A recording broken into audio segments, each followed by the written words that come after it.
Oke, Assalamualaikum warahmatullahi wabarakatuh, sahabat YouTuber semua. Kembali di segmentasi Koja-Koja. Nah, bahagia sekali hari ini saya sudah dengan Ketua Kadin Buton LM Sumarlin. Assalamualaikum, Bang. Waalaikumsalam. Bapak Lilis. Ya, Mama Lapi. Alhamdulillah, syukurlah, alhamdulillah. Nah, di momen yang boleh dibilang spesial, saya bersama dengan biasanya dipanggil Bang Erin ya. Ya, Erin. sama di kampung. Di kampung melihat geliat Kadin Buton semenjak Februari kemarin setelah pasca dilantik, kemudian Bang Erin mendapatkan juga penghargaan sebagai Bapak Stunting, kemudian lanjut ada sentra IKM, kemudian ada UMKM, ada produk juga dan lain sebagainya. Geliat Kadin Buton sangat mumpuni, luar biasa, merinding saya. Karena memang saya mengikuti proses itu karena kebetulan ada status WA dari sahabat saya, Sabarudin, selalu mengabarkan itu dan lihat sangat luar biasa. Bang Erin, Alhamdulillah. bisa cerita soal ini, silakan. Ya, pertama-tama juga saya juga puji syukur kepada Allah Subhanahu wa taala.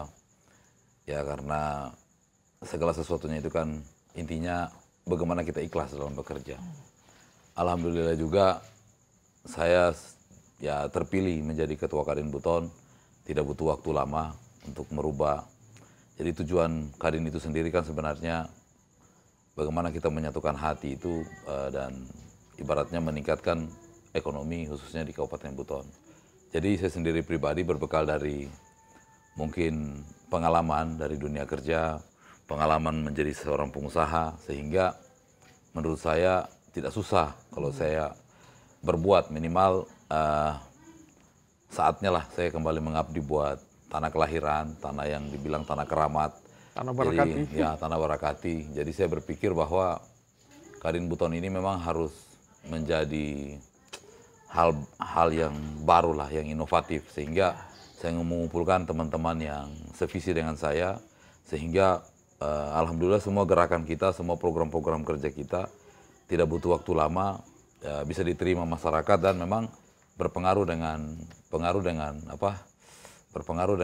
masyarakat sekitar, khususnya masyarakat di sekitar Kabupaten Buton, Ya, wilayah Kabupaten Buton. Ya, ketika melihat ada satu sentra IKM yang bahasa Inggrisnya apa? Cold storage. Cold storage tuh. Ya. Nah, itu lama tidak berfungsi. Sebenarnya berawal dari saat pelantikan ya. Yang pertama saya juga terima kasih buat Pak PJ Bupati. Pak Basiran dengan slogannya Buton selalu di hati. Sehingga kami betul-betul merasa bahwa slogan ini merupakan slogan yang ya untuk kita orang Buton harusnya kita harus berbuat ibaratnya. Bahwa memang mengedepankan kepentingan publik, kepentingan orang banyak dibanding kepentingan pribadi, seperti itu. Jadi pada saat hari pelantikan itu kebetulan Pak Bupati juga luar biasanya dia bisa menghadirkan beberapa kepala dinas di Kabupaten Buton. Nah, salah satu kepala dinas ini bercerita tentang bahwa ada sentra IKM di Kabupaten Buton yang sudah tidak berjalan selama 5 tahun terakhir. Jadi hari ini dilantik, besok kita langsung kunjungan, kita langsung merasa bahwa kok bisa, karena saya selalu memisalkan bahwa Kadin Buton ini kayak tukang servis. Jadi di mana yang rusak itu kita perbaiki, kayak begitu. Jadi ya di mana yang rusak kita perbaiki. Alhamdulillah setelah kita berkunjung di hari pertama, kita melihat, waduh, Masya Allah besar sekali potensi yang ada kalau ini bisa berjalan. Karena kurang lebih 10 gedung itu. Bang Erin melihat itu ya? Ya, melihat itu megah sekali gedung-gedungnya. Dan di situ luar biasa, di situ ada produksi abon, di situ ada produksi bakso ikan, ada produksi ikan asap dan lain-lain. Dan itu menurut saya yang kenapa tidak jalan begitu. Sehingga kita coba mereview kembali, membreakdown permasalahannya. Sehingga kita melihat bahwa ada sedikit yang miss dari hitung-hitungan, atau ada yang miss dari pola bisnisnya, atau bisnis plan-nya, atau ada yang miss dengan metode bagaimana kita menjalankannya. Kita evaluasi. Tidak butuh waktu lama, alhamdulillah seminggu kurang lebih atau paling lambat 10 hari kita sudah mulai mencoba. Dan itu memang kita coba gagal sampai kita dapat formula yang tepat. Sehingga saat kita membuat sesuatu itu, ya jujur banyak sekali mesin-mesin itu yang sudah tidak berfungsi. Tidak berfungsi sehingga kita mulai revitalisasi, kita mulai pembenahan.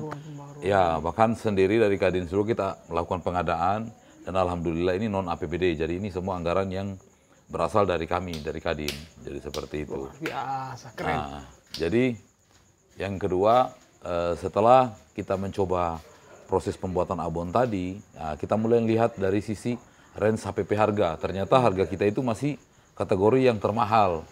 Nah, sehingga kita mencari tahu permasalahannya di mana. Akhirnya kami menemukan beberapa permasalahan. Ternyata itu mulai dari kemasan, mulai dari bagaimana mendatangkan bahan baku, kemudian bagaimana pola proses produksinya, sampai dengan pola paling penting itu pola penjualan. Sehingga ya marketingnya. Jadi mereka ini hanya menjual untuk sekali dan dalam 1 bulan. Akhirnya kita mencoba menurunkan angkanya, kita mencoba melihat potensinya, sehingga kita rubah semuanya, kita coba mengadakan bahan baku. Alhamdulillah ternyata rasa kita itu yang paling hebat, paling enak lah ibaratnya. Sehingga pelan-pelan kita lihat ada cold storage yang sudah lama tidak berjalan. Cold storage ini kita mulai perbaiki dari sistem kelistrikannya, kita mulai perbaiki dari sistem alat-alat bantu lainnya yang ada di dalam kayak meja penunjang kayak meja sortir, terus bagaimana mengalirkan air asin. Semua direvitalisasi. Semua kita revitalisasi di sini. Sehingga alhamdulillah harapan kami bahwa ikan-ikan ini kita punya cold storage yang kapasitas itu kurang lebih 20 ton. 20 ton, Masya Allah. 20 ton. Jadi kapasitas 20 ton ini pertama saya punya program itu ya bagaimana nelayan buton itu berdaulat. Berdaulat. Ya di tanah sendiri karena rata-rata yang menghasilkan dari laut buton ini justru lebih banyak bukan orang buton malah pendatang pelaut-pelaut dari luar.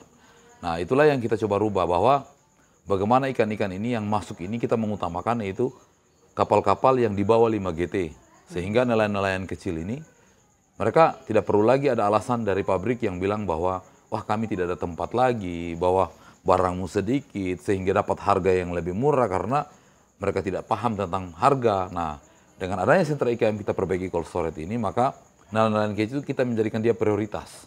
Sehingga sudah tidak ada alasan lagi bahwa nelayan-nelayan ini tidak punya tempat di daerahnya sendiri. Keberpihakan terhadap nelayan kita. Kurang lebih seperti itu. Nah, alhamdulillahnya lagi, ikan-ikan ini kita terima di cold storage kita. Ikan yang bagusnya ini kita akan menjadi produk olahan. Produk olahan itu ya seperti abon tadi. Ikan asap, kerupuk ikan, bakso ikan, itu yang kita ambilkan dari ikan-ikan yang dibawa oleh tangkapan nelayan tadi. Yang lainnya kita kirim domestik, misalnya ke Surabaya dan Jakarta, insya Allah harapan kita bisa sampai tembus pasar ekspor. Tapi ikan-ikan yang bagus tadi ini juga dikelola oleh ibu-ibu kelompok pembuat olahan tadi, kayak abon dan lain-lain ini. Nah, dan di nelayan ini pun juga tidak perlu takut kalau misalnya ikannya itu tidak diterima. Atau misalnya ikannya itu ibaratnya sudah kategori reject. Kategori reject. Karena kenapa? Kami juga di belakang ini sudah ada tepung ikan yang kami namakan tepung ikan butonku ini. Tepung ikan kami ini juga kami olah kembali limbah-limbah yang tadi itu menjadi tepung ikan yang dipergunakan untuk pakan ternak. Jadi ikan yang dibuat untuk ikan untuk produk olahan tadi, limbahnya itu tidak dibuang. Tidak perlu dibuang. Bahkan saat ini kita menyiapkan 1 unit kendaraan, itu kita namakan dia fish transport atau penjemputan ikan. Jadi kita punya pickup yang akan mengelilingi semua laut buton ini yang untuk hanya mengambil ikan bagus untuk ke cold storage dan mengambil ikan yang reject tadi. Kita masukkan ke IKM dan itu juga diproduksi oleh kelompok berfungsi dan di kelompok kita berdayakan lagi masyarakat.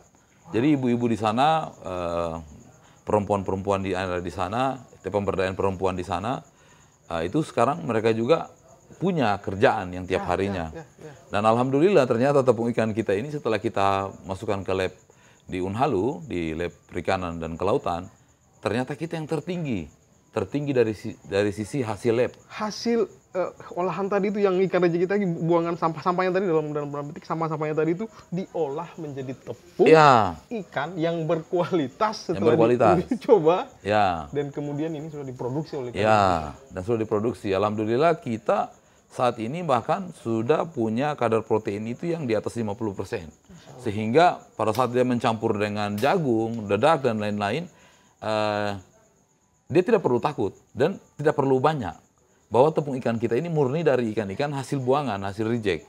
Dan alhamdulillah saat ini Kadin Buton sendiri itu sudah kewalahan dari sisi permintaan. Kenapa? Karena kami masih memproduksi itu di bawah 5 ton per bulan saat ini, kemampuan kami juga. Tetapi sebenarnya kalau kita bicara order saat ini, untuk domestik saja kita sudah hampir 50 ton orderan. Bahkan ada perjanjian kerjasama juga yang ditawarkan dari perusahaan India, itu ada permintaan sampai 100 ton. Nah, yang jadi permasalahan India ini, ya, India sudah mulai melirik jadi, kita. jadi Masya Allah, yang belum keren. yang kita kewalahan ini adalah bagaimana penyiapan bahan baku. Insya Allah dengan hadirnya cold storage, besok kita mulai menerima ikan, itu harapan kita kayak tuna, baby tuna, cakalang. Selain kita untuk produk yang kita akan kirim keluar, itu juga harapan kita adalah bagaimana dikelola oleh UMKM tadi. Nah, alhamdulillah ternyata tanpa tidak butuh waktu lama, cuman kita butuh proses sebulan mempelajari dan menghitung iramanya. Ternyata ada 3 sentra IKM yang ada di Kabupaten Buton. Ya. Nah, 3 sentra IKM tadi ini, yang pertama itu dari sektor perikanan yang seperti saya ceritakan, yang kedua itu dari proses tenun, tenun yang ada di Wabula, Kecamatan Wabula. Yang ketiga itu adalah sentra IKM di Tumada atau Anyaman. Anyaman. Ya, Anyaman. Jadi kenapa saya lebih menyasar IKM? Karena sebenarnya pemerintah pusat pun juga lagi menggalakkan bagaimana perkembangan dari UMKM, ya, sektor UMKM atau ekonomi kreatif. Itu dia yang membuat saya sedikit apa namanya ya, kayak ada panggilan bahwa saya merasa cuma 3 sektor saja yang ada dalam UKM. Yang pertama itu mungkin fashion atau mungkin pakaian, ya, gaya, Fashionable. Wah. ya, fashion. Sok-sok. Nah, itu mungkin kayak banyaknya distro atau misalnya banyaknya merek-merek baru. Yang kedua itu kuliner, ya, makanan. Seperti abon-abon tadi ini. Yang ketiga itu handcraft atau kerajinan tangan. Ya, jadi saat ini juga kita sudah menyasar produksi IKM tenun. Ya, harapan saya juga IKM tenun ini tidak semata-mata hanya menjual kain, karena kalau hanya menjual kain, harganya tidak seberapa, bahan yang dibuat juga ibaratnya banyak, dan satu kain itu ternyata bisa 4 meter panjangnya.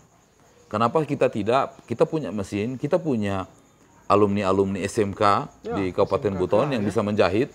Kita siapkan mesin jahitnya, jadi yang kita jual bukan cuma kainnya lagi, tetapi sudah menjadi seragam, misalnya pakaian untuk, ya, minimal untuk pakaian dinas, kantor, terus kayak musik mungkin celana, topi, sepatu, tas. Jadi kita membuatnya itu sudah lebih modern lagi. Bahkan saat ini juga UMKM tenun ini kita buat lebih sedikit menarik dengan adanya sablon modern. Ya, sablon modern ini kita harapkan adalah bagaimana menyasar pasar-pasar segmen milenial. Ya, mungkin karena sekarang juga ada larangan impor barang bekas, pakaian bekas maksudnya. Kenapa tidak kita manfaatkan UKM kita tadi ini untuk menyasar produk-produk yang lebih tepat sasaran, khususnya milenial tadi, dalam bentuk kaos-kaos sablon yang kita buat. Ya, alhamdulillah saat ini kita juga hampir semua kaos-kaos itu kita buat sendiri. Bahkan sudah ada beberapa merek-merek yang beberapa desain. Ya, semua kita tetap brand kita itu, merek kita itu masih semua menggunakan butonku. Ya. Artinya orang yang membaca brand ini sama seperti kita mengingat bahwa oh, buton ini milik kita, seperti itu. Kalau Jogja dia ada dagadunya, Bali ada jogernya, kenapa? Buton nggak ada butonkunya. Kayak begitu kira-kira. Nah, menarik ini Pak Ketua, Bang Erin. Artinya Buton, ya, negeri kita yang boleh dibilang kaya akan sejarah budaya. Alam juga kita tidak kalah menarik. Kemudian potensi kelautan dan perikanan. Nah, Bang Erin, apa yang bisa Bang Erin katakan tentang potensi kita di Buton ini? Begini, kalau menurut saya sih potensi kita di Buton ini sangat luar biasa dan menurut saya besar sekali ya, khususnya kayak dari sektor perikanan. Ternyata kita lumbung ikan terbesar lah untuk saat ini, lumbung ikan terbesar. Dan hampir semua jenis jenis-jenis ikan itu ada di Laut Buton ini. Seperti itu. Yang kedua juga kita melihat bahwa dekatnya kita dengan Laut Banda. Kalau orang luar memancing tuna itu butuh di bawah 100 mil, kita cukup dengan 5-6 mil aja sudah mendekati daerah yang kita tuju. Itu yang kedua. Yang ketiga juga tidak kalah menariknya juga itu ternyata kita ini juga diberkahi dengan tanah yang subur. Tanah yang subur sehingga kebiasaan-kebiasaan kita mendatangkan barang seperti jagung, seperti cabai yang boleh dibilang barang-barang ini yang menyumbang sektor inflasi itu bisa kita pukul mundur para orang-orang yang mengisi kita dari luar.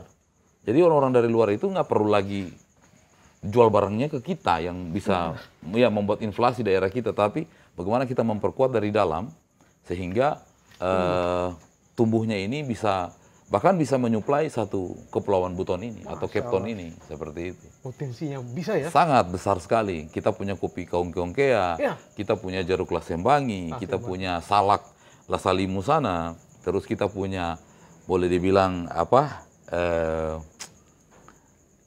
jagung, kawasan jagung yang besar.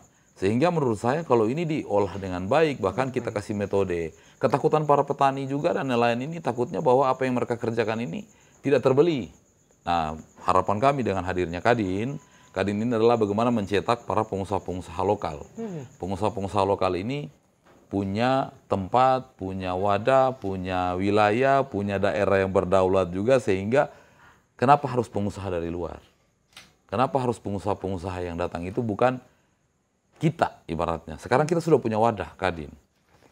Sehingga saya berharap semua pengurus-pengurus saya di Kadin nantinya itu minimal memiliki CV atau PT atau yayasan atau koperasi yang kita fasilitasi bahwa kamu bisa sama seperti orang.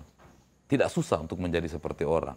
Bahkan kita lebih dekat dengan source sumber daya alamnya. Kita belum bicara pertambangan yang besar. Nah, kita belum bicara pertambangan, tapi kita bicara sektor perkebunan, peternakan. Saat ini, kelautan perikanan. Iya, kelautan perikanan. Saat ini yang paling mudah kita pahami saja bahwa kalau kita mau menyasar sektor peternakan, orang yang paling susah itu adalah pakan ternaknya. Nah, saat ini pakan ini tidak perlu jauh. Kita punya sentra IKM yang memproduksi tepung ikan. Ada BPP, Badan Penyuluhan Pertanian, ada 7 di kecamatan. Itu bisa memproduksi jagung juga. Sehingga kalau kita mau peternak ayam, kenapa kita mesti ambil telur dari Makassar lagi? Kenapa kita mau ambil ayam pedagingnya itu harus ambil dari Jakarta atau Surabaya lagi? Kita bisa punya sendiri. Seperti itu. Nah, ngomong-ngomong soal tepung ini buat sebenarnya ini apa saja fungsinya ini tepung ikan ini? Fungsi tepung ikan ini dari beberapa testimoni para peternak-peternak ayam ya, peternak-peternak ayam. Menurut mereka bahwa pertama tepung ikan butonku ini membuat nafsu makan ayamnya. Ya, nafsu makan ayamnya itu pertama dagingnya jadi otomatis dampaknya pasti dagingnya akan lebih bagus, lebih gemuk ayamnya. Yang kedua, kalau dia ayam petelur lebih cepat bertelur. Bahkan ini testimoni. Bahkan sekarang juga yang lebih parahnya itu kami sementara produksi itu sudah barang orang.